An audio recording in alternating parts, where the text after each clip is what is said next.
what Prime Minister Netanyahu did last night was trying to prepare the Israeli public to the possibility of the big plan that includes a full military occupation of the Gaza Strip, or trying to pressure Hamas to this intermediate deal, according to the vision of Steve Witkoff. If you want to do something that has never been done before, to send the highest number of soldiers ever sent to a front in a war that Israel has fought since 1948, you must convince Israelis that you have had no other choice.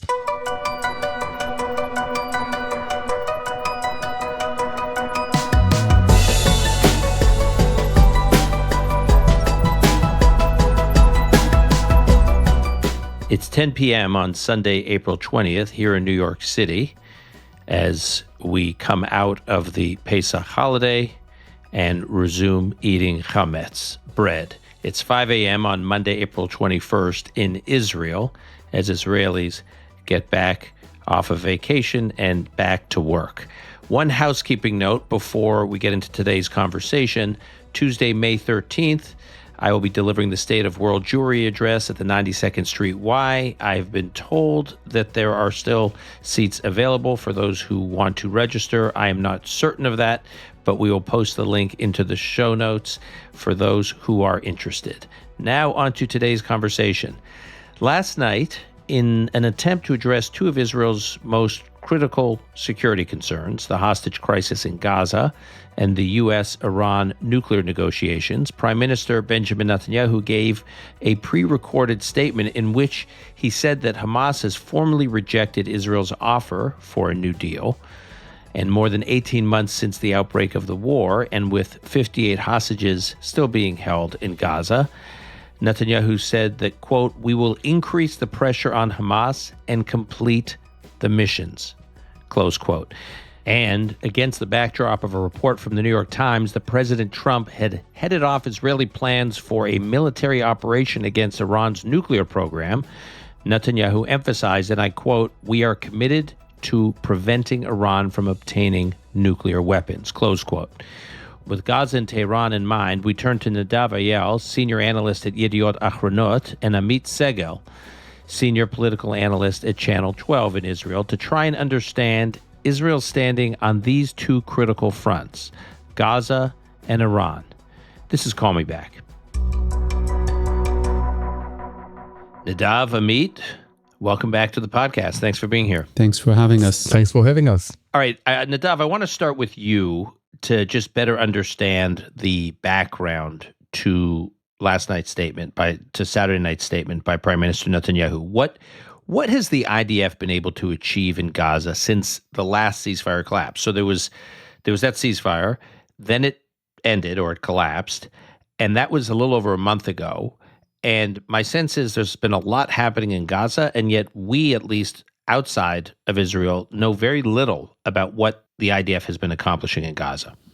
So then we can speak tactically about this, and we can speak strategically. Strategically, Israel always had two basic plans. It's actually three plans, but two basic plans as to what's going to happen in Gaza after the ceasefire ended. And the ceasefire ended because Israel wanted the ceasefire to end, in the sense that it didn't believe that it can achieve the type of phase two it was looking for, in which Hamas won't control Gaza and the hostages will be freed.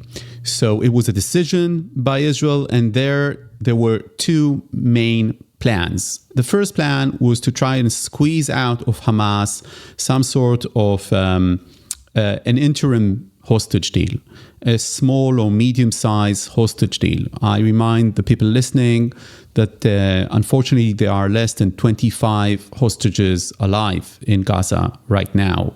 And what Israel was aiming for was to get about half of them, which is not a small deal, right?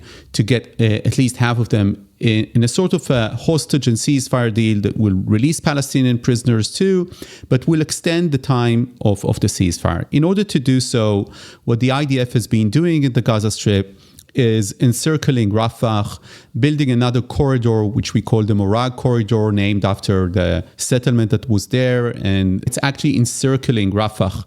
And is there still a Netzarim corridor?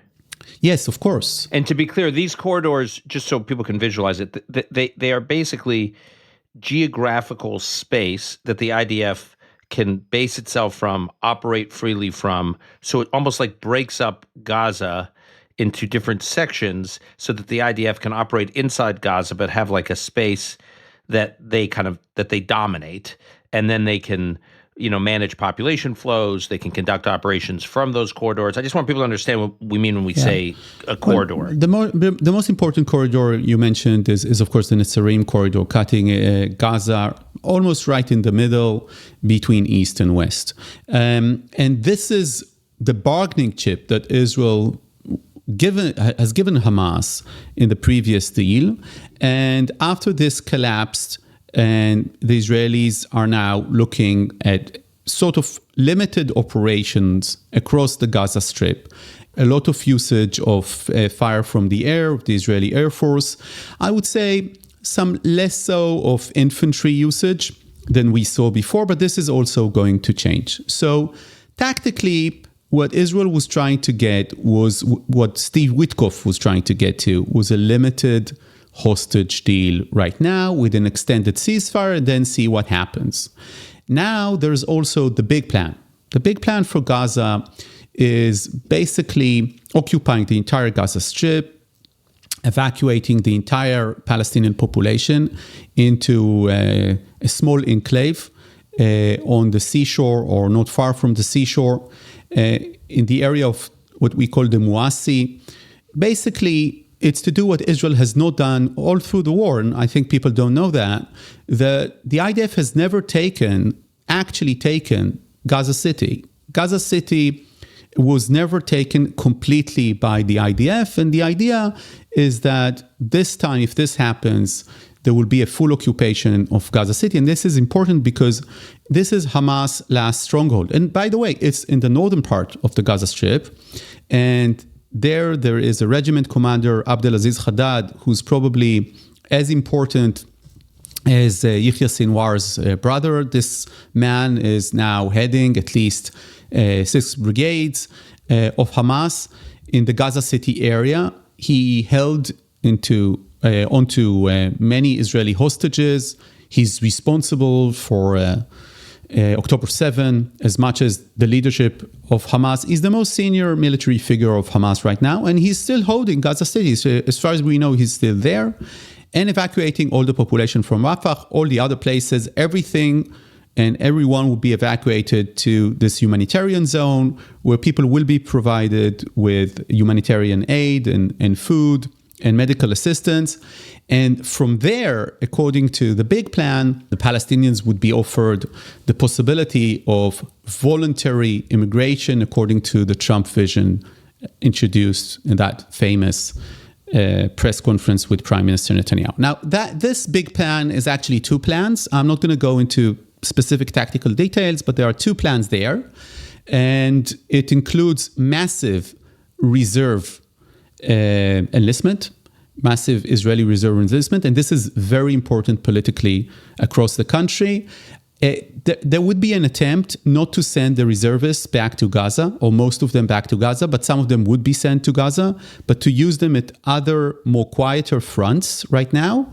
For instance, the West Bank is less challenging militarily than this operation in Gaza, or the North, in order not to strain too much the reserve army, because the reserve army in Israel right now, and we know that Amit's a TV channel just published an expose this evening, an exclusive about how the Israeli Commission for Security and Foreign Relations of the Knesset got a report or a letter, and how worried they are as to the situation of the reserve soldiers and their ability to actually come and report. And we know that reporting levels have dropped in many reserve units. So I'm saying that the IDF is preparing these plans and is trying not to strain too much the reserve army in actually fighting in Gaza. But at any rate, Israel, if the big plan would be implemented, Israel will need to go through, I don't want to say full reserve call, but very nearly what we saw in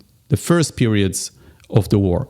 And what Prime Minister Netanyahu did last night was trying to prepare the Israeli public to the possibility of the big plan being implemented.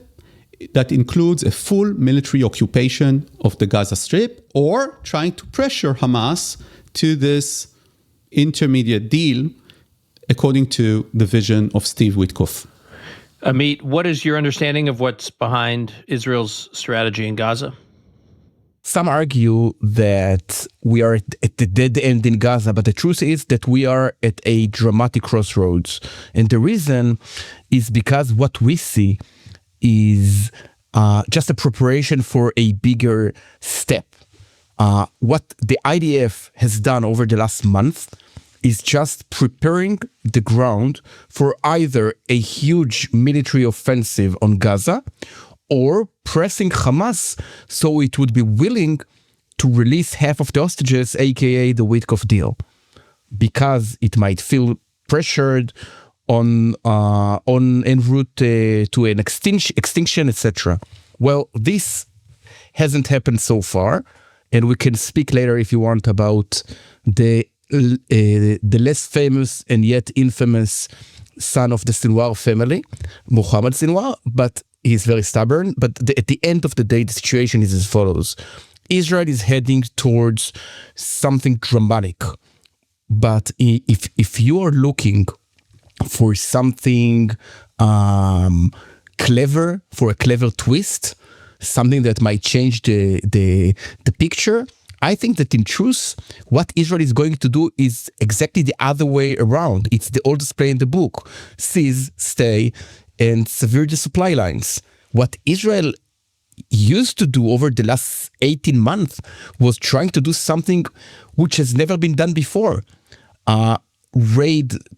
To have raids to Gaza and then to evacuate it only to see Hamas recovering.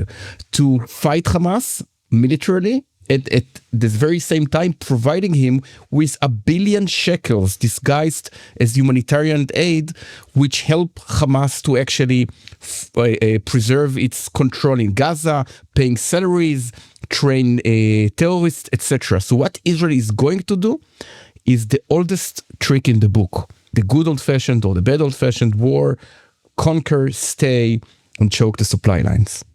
Okay, there was something else in this statement that Prime Minister Netanyahu gave last night, in which he laid out, for the first time I've heard in detail, why this proposal that's circulating out there, it's not a fully thought through proposal, but just this idea that one often hears that Israel can cut a deal with Hamas, give Hamas the impression that it can stay in power, give Hamas the impression that the war is quote unquote over, get all the hostages back, and then Israel can resume war fighting and finally have the last battle with Hamas once all the Israeli hostages are out. Now, we've, on this podcast with you guys, touched on this before, but it was a very speculative discussion. I think it's a little less speculative today because the Prime Minister Netanyahu seems to felt the pressure to really address this head on.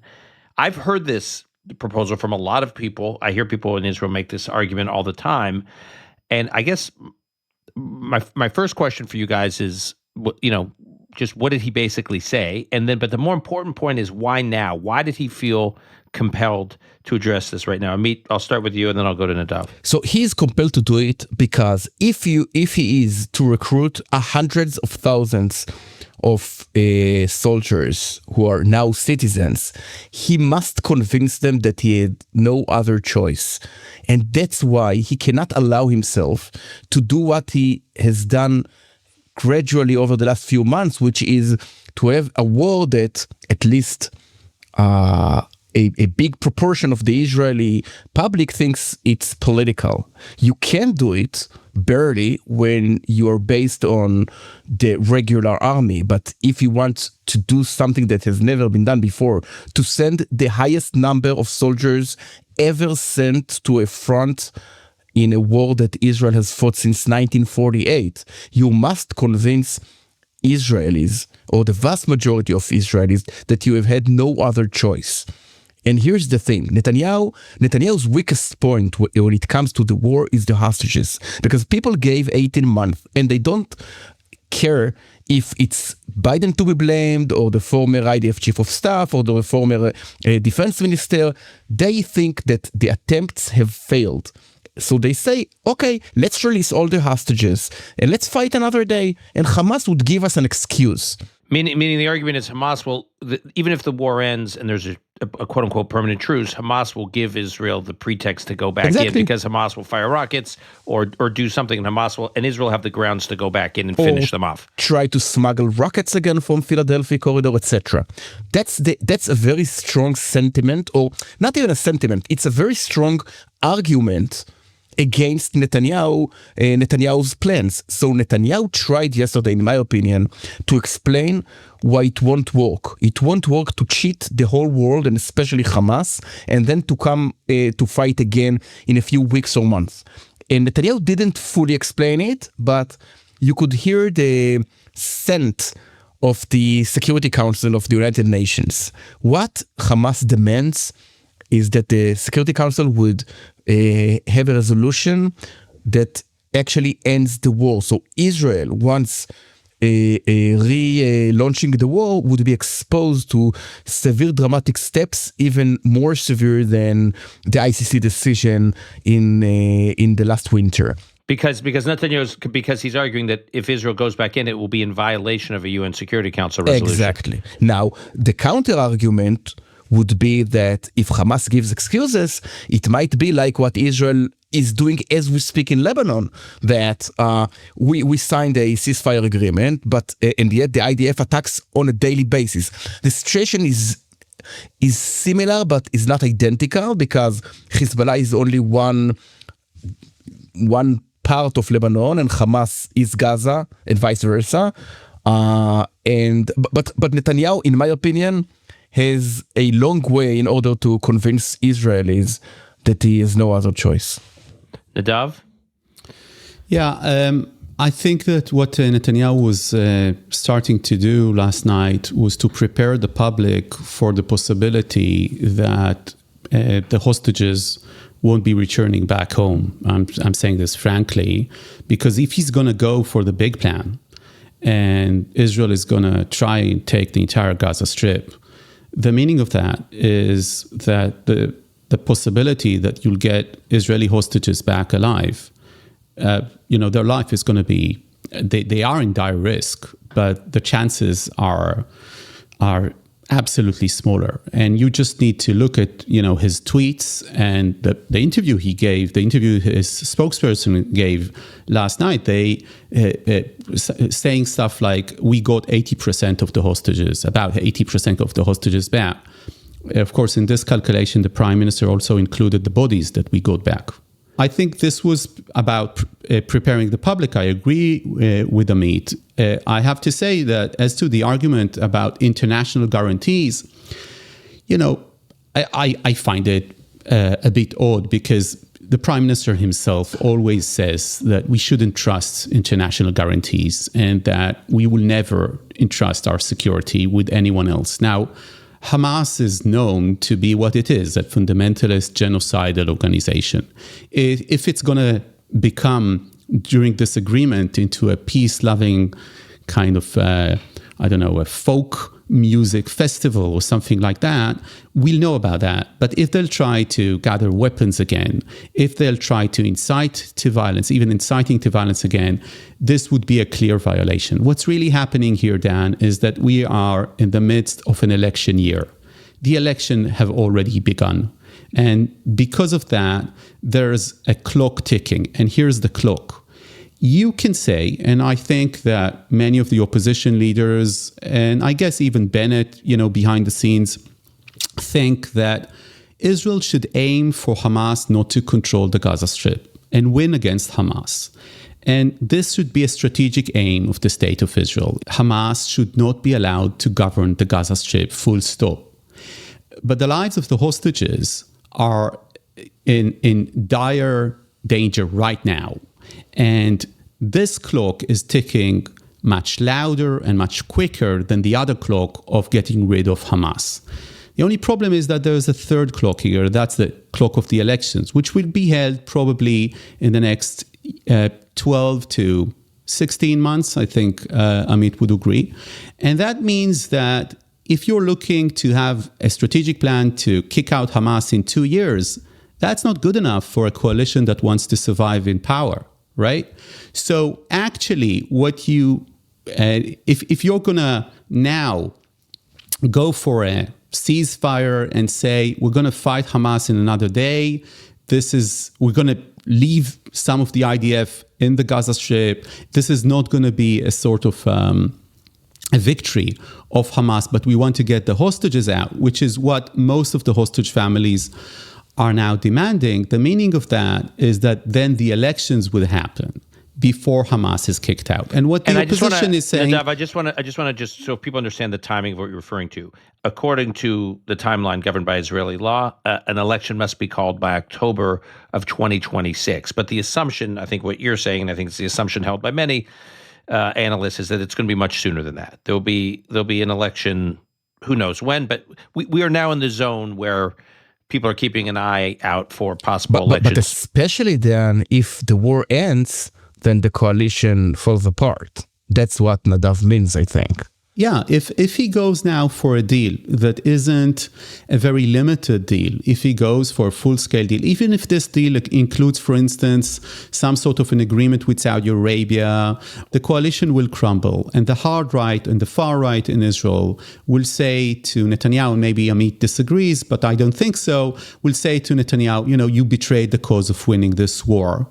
So because of that, he has only one viable political option, which is to either maintain the war as it is or expand the war substantially while having, a small-time deal. He can still have a small-time deal. I don't think Smotrich or Ben Gvir are going to go for an election over a small-time deal. And a small-time deal, you mean something like we just saw where some hostages get up, and not all of them. Exactly. And I think that one of the risks here, Dan, is that my sources are saying that the Trump administration might be considering all kinds of avenues as to the conflict in Gaza.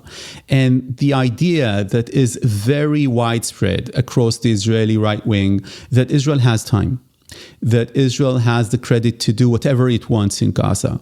I'm not saying that this administration isn't giving Israel a much, much more open hand to operate in Gaza. It's much more supportive as to what happens in Gaza. I'm definitely not downplaying it, but I do see a situation in which the administration says we have had enough. And we know that President Trump is on his way to the region, to Saudi Arabia and to Qatar. I don't expect the Qataris or the Saudis to tell him, the war in Gaza can last forever. And he's coming, from a reason. President Trump is, I think, still very much resolved, as far as I know from my sources, to get a unique peace deal in the region. He aims to be a Nobel Peace Laureate. By the way, I think that President Trump would be a Nobel Peace Laureate by now if he would be credited both for the Abraham Accords and, of course, for the hostage deal. And the Trump administration needs to be credited for that hostage deal. But I don't think that's over yet. And as Amit mentioned earlier, the problem now is that if you look at the polls at the Israeli public, and if you look at the number of people reporting to reserve service, you see that there is a real problem developing in the legitimacy of the war. And I don't think we should need to sugarcoat it. There is a problem there. I beg to differ when it comes to the reason. I think that the reason is not because of the war, but because of the never-ending service required from people who are on their daily lives, are high-tech engineers, drivers, etc., and they have to leave their home for the 5th time or the 6th time, and they don't have the resources, both emotional and financial, to do it. So the government needs to give them a plan that would be both convincing and that will give them a reason to think that this time it's not only different, but it might be the last time, because we're going to conquer Gaza. And I don't know, to be honest, if Netanyahu still has it. Netanyahu's standing in the Israeli public cause that everything he says is perceived as political by at least half of the country.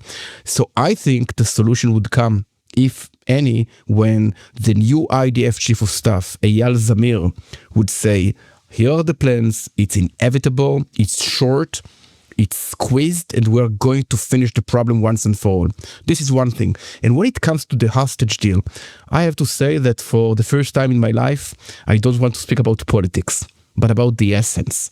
And the essence is as follows. Nadav says what many Israelis say. He says that, okay, we'll end the war, we'll get back our hostages, the 59, 22 alive, 37 probably unfortunately dead, and then we'll get the excuse to relaunch the war if Hamas attacks us again. But now I want to raise the question, what happens if when Hamas relaunch or launches an attack on Israel, he kidnaps or he takes 2 hostages? No, but again, we are in the unbearable situation where we have hostages in Gaza. So Hamas gets the get out of jail card, the permanent one, that says take 1 Israeli hostage and you can get away with every crime. And the second thing is the message. And the message that would be conveyed to the rest of the Arab world is that Hamas defeated Israel. We can explain ourselves, we can claim that something else happened, but that's what every person in the Middle East would think, exactly like that every person in the Middle East understands that Hezbollah was defeated in the north in November, no matter what Hezbollah might say. But this is exactly, the example that you just brought to me is exactly the right example, because Hezbollah wasn't destroyed by Israel. Hezbollah exists. It has a secretary general. He speaks. He has speeches. What really is happening is that there is a new political order in Lebanon, while Hezbollah exists. Although Hezbollah is a much more mortal, or was a much more mortal enemy than Hamas. Anyway, as to my opinion, first of all, I didn't present my op-ed opinion here at all. I just analyzed what people are saying from both sides. I read you on a daily basis, Nadav. I hope you do, but I didn't write this article yet.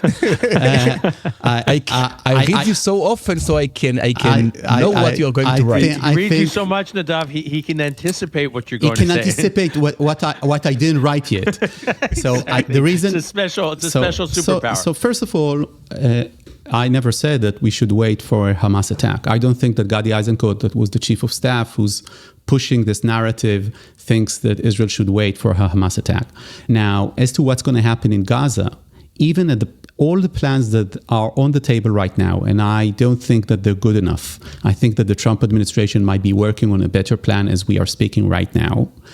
The Emirati plan, the Egyptian plan, all the Arab plans that exist right now, even before the Trump administration, put his foot down and made them even better, they don't include Hamas ruling the Gaza Strip. So the only question here is not whether or not Israel is going to allow Hamas to control the Gaza Strip as a government. It is about what kind of governance will be in the Gaza Strip. So even if Israel goes right now, and says, you know what, we want the full deal, and we want to end the war, and we're accepting the Emirati plan or the Egyptian plan that is very relevant and on the table. President Trump in the Oval Office with Prime Minister Netanyahu said, I like my plan, but there are other plans I like. What I don't like, I'm paraphrasing, is what's happening right now. So the only question is, will that operation, which will most probably lead to the deaths of many hostages, improve substantially your situation? And to what extent, and you raised that, Amit, yourself, to what extent can you go for such an operation when you have this level of mistrust of the Israeli public with this coalition? And one of the problems is not only the heavy weight of a reserve soldier that has spent 300 days. It's not about his business. It's about his wife fearing the knock on the door, his kids fearing the knock on the door. This drama of going into war again and again and again, knowing that the same coalition, the same government is refusing to advance with equality as to conscription, as to the ultra-Orthodox.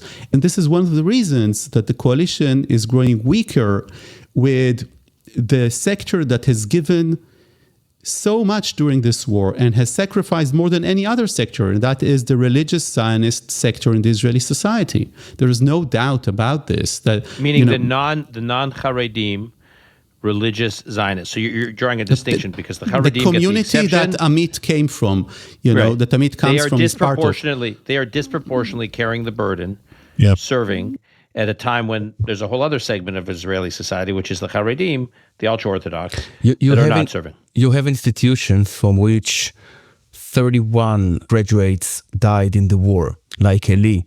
Meaning schools, seminaries, yeshivas, etc. Yeah. So 31, 12, 21, crazy numbers.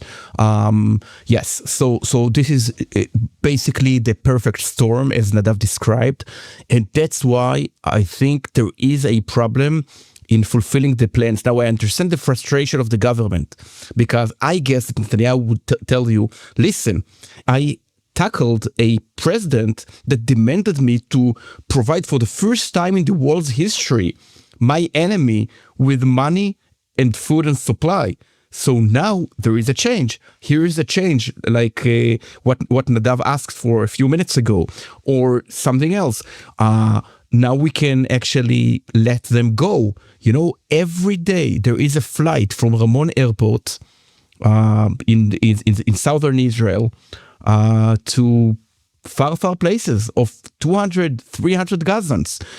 Allegedly only the injured, allegedly only... The Ran Air Force, so an Israeli Air Force base. Yes, not Air Force base, an airport, an Israeli airport. An Israeli airport, an Israeli airport where Gazans are leaving.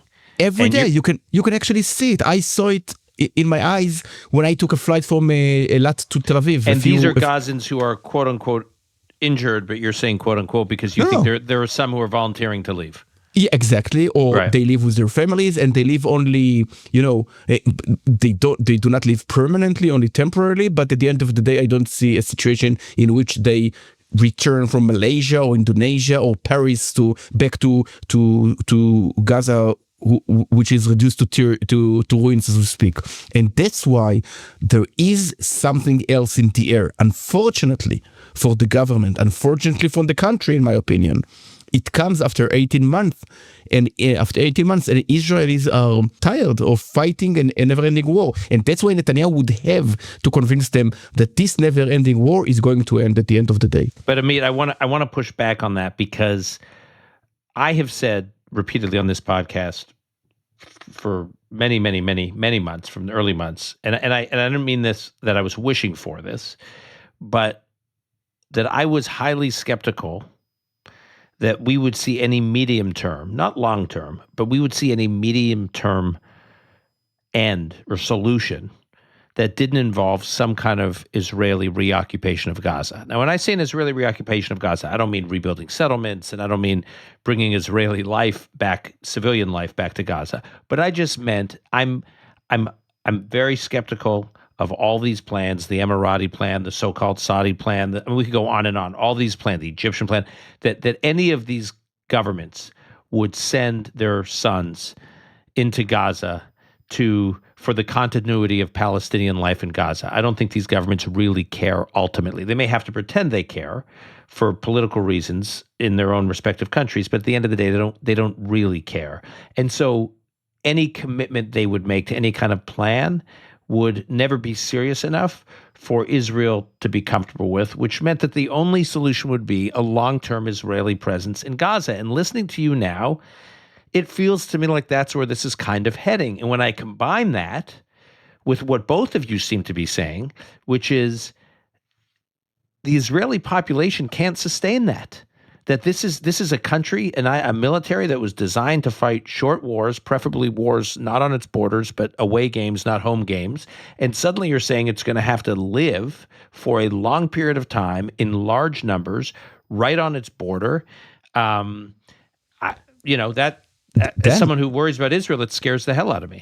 Well, that's exactly what happened from 1967 to 2005 with smaller numbers, because terrorist organizations weren't that strong at the time, but still at a heavier cost on a yearly basis. And that's what caused the Israelis to support in 2005 the unilateral disengagement from Gaza. So it's like a revolving door.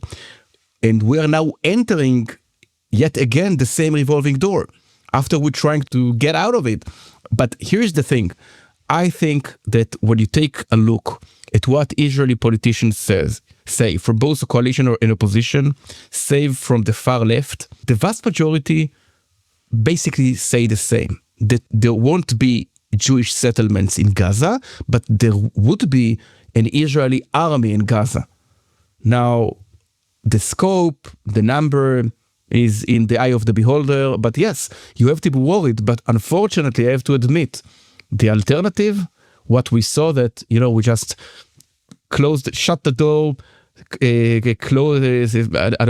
drop the keys to the sea and hope that something good might emerge from putting 2 million pro-Hamas Gazans. I don't think the alternative is that good. I think that, we're revolving around the same issue, which was there since the beginning of the war. And that is, what's the plan? I quoted this so much. Eisenhower said that plans are worthless, but planning is everything. At the time, Prime Minister Netanyahu didn't even allow planning for the day after. Simply, Israel doesn't have a plan for the day after in Gaza. What's the plan? And suddenly this vision of President Trump was raised at the Oval Office, and it became the vision. So first of all, if during a military operation, the Palestinian population is squeezed into immigrating from Gaza, this is not voluntary. But let's say that's not going to happen, because I don't know a lot of people in Washington right now, maybe Dan, you do, but I don't think you do, that believe that 1 million Palestinians or more are going to leave Gaza. So this is not going to change strategically the situation. So what's the plan?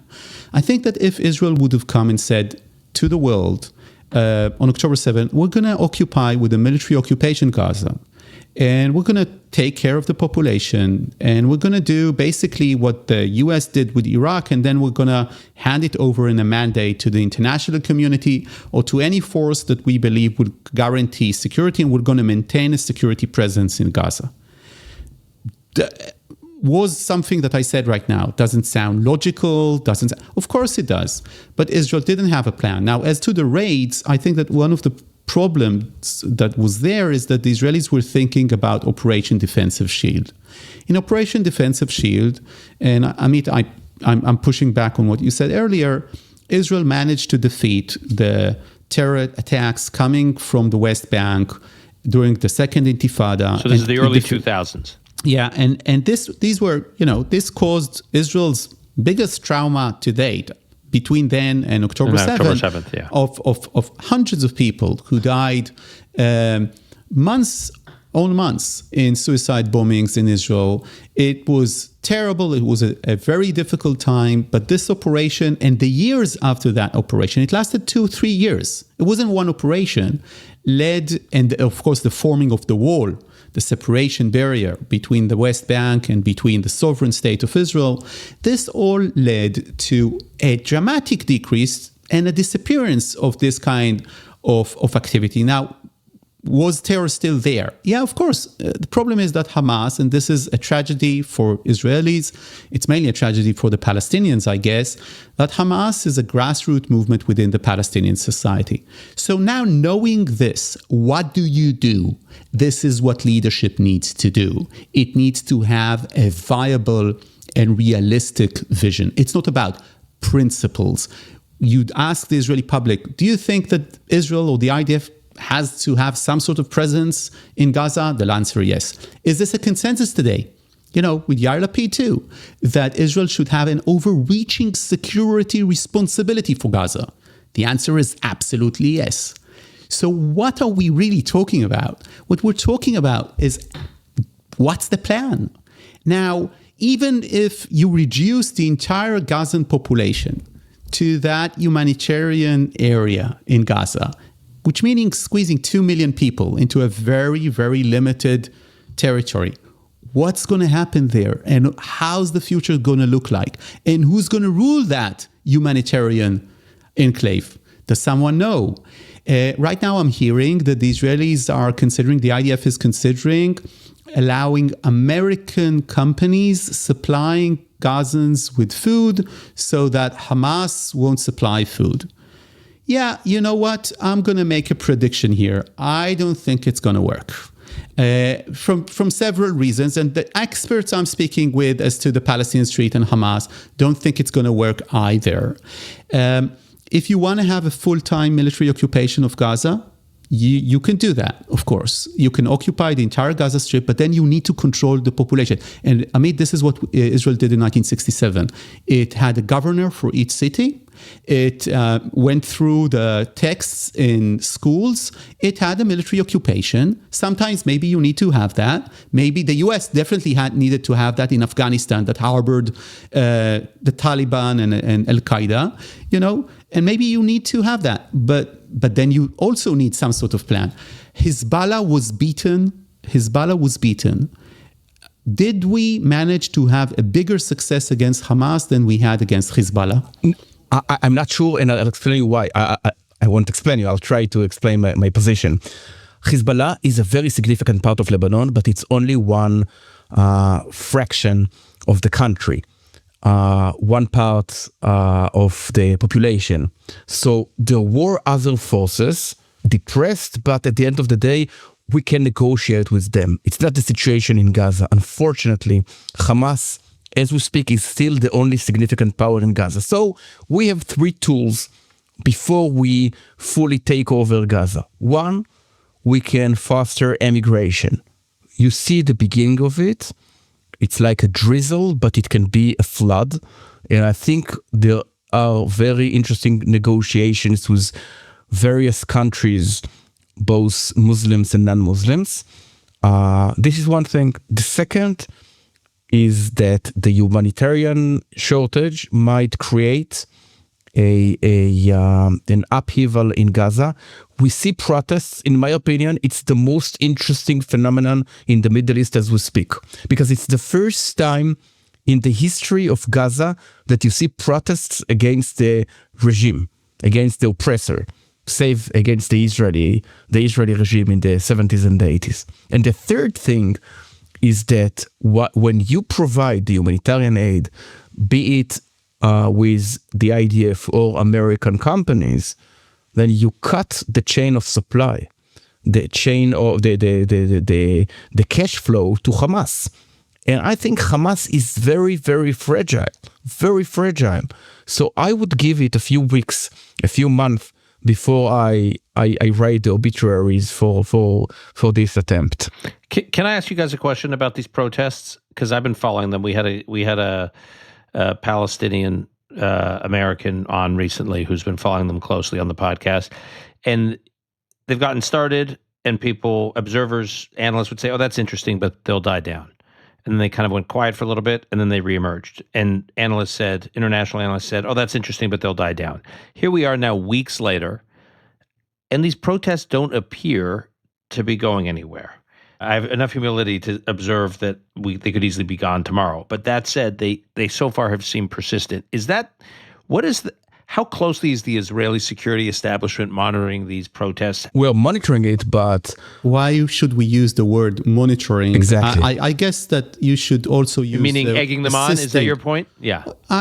My guess, it's a total speculation that the Israeli Shin Bet is doing everything it can to assist this. But I'm just speculating right now, Dan. Right? Israel.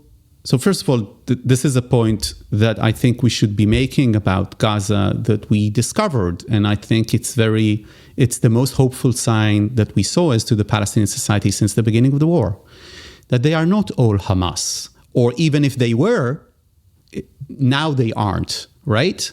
And we know that, but we also know that from polls. We know that because Fatah was very powerful there. So for some people, Fatah and Hamas, it's the same. Now, Fatah is in power and Hamas is in power. They will do the same to the Israelis. I tend to disagree, at least as to Abu Mazen. As far as I know, the Israeli security apparatus is in general consensus, as are the Americans. Consecutive administrations, including the Trump administration, that Abu Mazen resists calls for terror, he's against terror, and he's now the leader of the Palestinian Authority.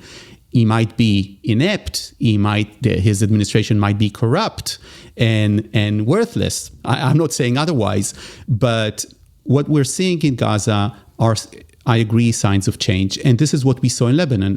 Look what happened in both cases, Dan, and to an extent maybe happening in Iran.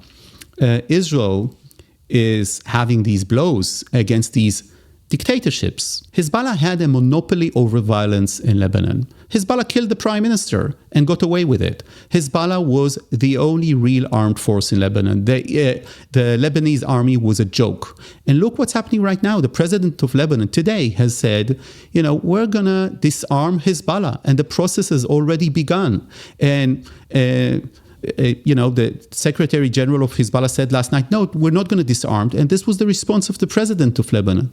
So how did this change? Did this change internally? To an extent, but the real reason is that the IDF had these amazing blows against Hezbollah that were detailed on your show.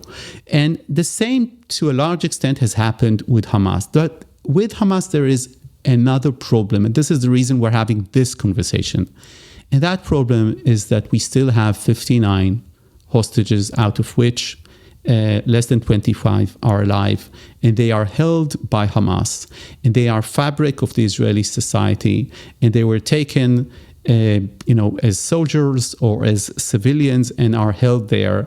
And it's tearing the Israeli society apart. And it came to, and we mentioned this in the conversation just before we started recording, the Tikva Forum, the forum that is relatively, against the kinds of,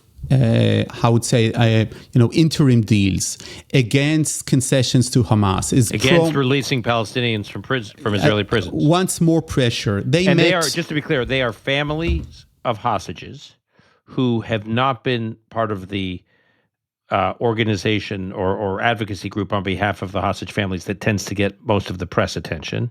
And they, as you said, they have loved ones in Gaza being held hostage, but they have been against, I think, not all, maybe not every attempted deal, but generally speaking, they are against making major concessions to Hamas. Yeah, and this Tikva Forum met Ron Dermer after a long time this week, who's responsible for the negotiations and is getting a lot of criticism. He's getting a lot of criticism in Israel, mainly from, I would say, the families of the hostages, then from the opposition, from the center-left. But now this Tikva Forum that is supposed to be the closest you can get with the hostages' families to the prime minister, they wrote a letter, two of these parents that were there, that said, we left the meeting with you angry, humiliated, confused, and exhausted. You poured heaps upon heaps of details on us, things that we have no interest in and no chance of remembering, given our extremely fragile mental state, a state made worse by you, by your failures and your failed handling of those failures and of us. These are the hostage families that were lenient towards the government, that were saying, don't release Palestinian prisoners, go for military pressure. And this is the frustration they feel right now. What makes this entanglement so difficult is the fact that if you go for that full military occupation through a big operation, the hostages all of them might die. And they're already dying or are tortured there. So this makes this so problematic to the Israeli society. And the Israeli government needs to convince the Israelis that it did everything. It did everything. And right now, according to the polls I see, the polls in Channel 12 where Amit works, the Israelis are not convinced. About 60% are not convinced. I want to move to Iran before we wrap up, the simpler topic. We're hearing a lot from the U.S. administration, specifically what Steve Witkoff and others have said about the negotiations. We've heard from the Iranians. And I guess my question for each of you, really, I'll start with you, Nadav, is what are the Israelis thinking is actually going on here? And what are their options? The Israelis are very worried because of these negotiations. There's no doubt about it. They're getting all kinds of signals that everything's going to be fine, that if there's going to be an agreement, it's going to be far better than the JCPOA. And they're getting these assurances from the Trump administration, and they were reassured by the second Witkoff statement, not the Witkoff interview, but the Witkoff statement of a few days ago, where he posted that tweet, which we read in our last episode, where he basically says no program. It's not that they can keep their program, but no nuclear weapons. It's no nuclear program. Look, everybody knows that there would come a difficult crisis in these negotiations. And the difficult crisis didn't happen yet. It's the honeymoon right now, right? The Iranians are saying it's extremely serious. One of the things that the Iranians are extremely happy about is that they're saying, I don't know if it's true, okay? But they're saying that the Trump administration wants a full agreement, but they're willing to cancel, or at least to pose some of the sanctions that were left even after the JCPOA for that. And that would mean that the Iranian economy can actually be part of the global economy. I don't know if that's true. The Iranians are also, I think, pleasantly surprised that they don't need to stop enrichment. So at no point, even, at no point did the US state formally that they need to stop enrichment. By program, what you quoted, Dan, it really is a question do you mean what the world sees as the military program or not? But here's the bottom line. The Israelis are worried that they're going to get an agreement that will bind them and will actually mean that they cannot attack unilaterally, preemptively with the US support. If there's going to be an agreement, it's going to be the decision of the president. If there is an agreement, of course, the IDF, the Israeli Air Force, the Israeli cabinet will never order an attack to try and blow up an agreement that was signed by the President of the United States. I think whatever the agreement is, and by the way, whoever the president is, it's simply impossible for Israel to do. So the Israelis are hoping that the crisis in the negotiations would be as such that the US and the world will understand something that is a consensus within the defense apparatus in Israel. If you want to have a good agreement with Iran, attack first and deal with them later. You'll need to deal with them. You'll need to talk with them. You'll need to have a new agreement. But what Israel is saying is, first, you need to strike them, or else you're not going to get the terms you want, and they're going to cheat. And because of that, the Israelis are extremely worried. On the other hand, people close to the Trump circle are telling the Israeli government, people who have good grasp of the Trump circle, don't be that worried. Trust us. Trust the president. The president is committed to Israel's security. He has proven that before. They are speaking with the president and they're saying, don't panic. And specifically, don't try to derail the negotiations. And don't try to do anything you'll regret later, because this could be dangerous. Let this go through the course and trust the president. It's going to be fine. I'll stick to the old proverb that says that if you are not at the table, you are on the menu. And we are not at the table in Rome or in Oman or whatever it might take place. It's utterly worrying, and especially it's utterly frustrating because, and sorry, I can't give this example from football or baseball. I'll give it from soccer. We are playing against a second league a group with an injured goalkeeper, with no defense, with only, half of their team, and we are not allowed, or we can't score yet. And this is the time to score, because as we speak, the Iranians are remaking their yet another ballistic missile. We actually took many of them. They shot hundreds of them. But at the end of the day, they have a limited number of ballistic missiles. And now they're producing more and more as we speak. They don't have yet an efficient defense system, anti-missile system, an anti-aircraft system, but who knows what might happen in a few months. So we have a rare window of opportunity.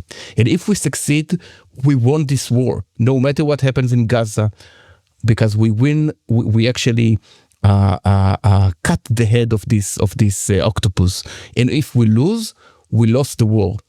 And unfortunately, I can't be as optimistic as the people in Trump's entourage, because we have a bad experience with 4 consecutive US presidents, Bush, Obama, Biden, and Trump himself, that said, we won't let Iran to become nuclear. And at the end of the day, Iran got closer and closer to the bomb. And this is the time as we speak. But Amit, is it your impression that the Israeli government is sort of stuck in a sense because they're so close with the Trump administration, that the only thing it can do is just sit tight, try to inform the negotiations, try to shape the negotiations? That's why the head of the Mossad and Ron Dermer, who we were talking about earlier, flew to, I think, Paris a few days ago to meet with Witkoff before the second round of negotiations, so they can try to shape it. But at the end of the day, they have to sit tight, and they can't do anything, which means, what do? They wait until the 11th hour and see if something is about to be negotiated and then try to disrupt it, or let the deal get done and then what? Learn to live with the deal? Who knows? I don't know, but I know that if Biden or Obama had negotiations with Iran, Netanyahu would have operated his, orchestrated team on the Capitol Hill with the Republican Party. Who would he talk to now? AOC? I mean, squad. There is no opposition on the Capitol Hill to Trump's position from the right. So he'll do his best, what he can, and at the end of the day, he's just watching the show that he wanted to be the main actor in it. Wow. Yeah, right. I want to say about that, I want to be more optimistic as to the Trump team about this. I agree that the Israeli defense apparatus is extremely, extremely worried about this. There's a lot at stake right now in the region and for the future of the region. And we're not going to be tired. I'm not going to be tired in saying this again. America has a lot of adversaries. Unfortunately, some of them have nuclear weapons. It definitely doesn't need another one. And the fact that the Iranians are a step away from a nuclear weapon right now tells us a lot. So maybe it's me as an Israeli speaking right now and not as an analyst of this. But I think that the point that the Israelis are making, the pitch that they are making, is very, very powerful as to the ability to limit Iran, first by force, then by an agreement, and not the other way around. All right. So that's, I guess, sort of a hopeful note. I mean, we'll take it as a hopeful note. I did my best. Did your best. All right.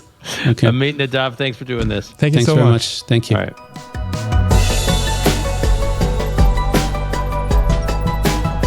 That's our show for today. If you or your organization are interested in sponsoring Call Me Back, we'd love to hear from you. You can reach us at callmeback@arcmedia.org. That's callmeback@arcmedia.org. If you found this episode valuable, please share it with others who you think may appreciate it. Time and again, we've seen that our listeners are the ones driving the growth of the Call Me Back community, so thank you. To offer comments, suggestions, sign up for updates, or explore past episodes, visit our website, arcmedia.org. That's arkmedia.org, where you can also find transcripts with hyperlinked resources, which will hopefully help you deepen your own understanding of the topics we cover. Call Me Back is produced and edited by Ilan Benatar. Additional editing by Martin Huergo. Arc Media's executive editor is Yardena Schwartz. Research by Gabe Silverstein. Our music was composed by Yuval Semo. Until next time, I'm your host, Dan Senor.